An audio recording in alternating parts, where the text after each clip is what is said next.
Cultural ফ্যাসিজমকে মোকাবেলা করার জন্য সে একটা সেন্টার তৈরি করবার উদ্যোগ নিয়েছে।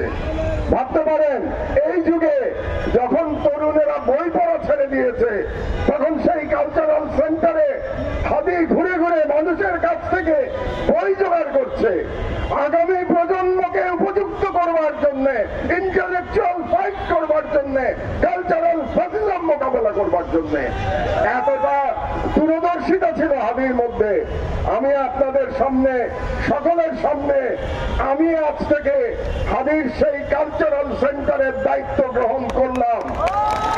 হাদির কালচারাল সেন্টার আমি এটা চালিয়ে নিয়ে যাব ইনশাআল্লাহ। হাদির যারা সহকর্মী এখানে উপস্থিত আছে তাদেরকে আমি বলতে চাই, হাদিকে তোমরা সুস্থ হতে দাও, সেই পর্যন্ত হাদির কাজ আমি সম্পন্ন করবো ইনশাআল্লাহ। আজকে জীবন অবাক না করলে কে করবে? 28% মিল্ক ফ্যাটের অবাক করার সাথে ফ্রেশ মিল্ক পাউডার। জীবন অবাক করুক প্রতিদিন।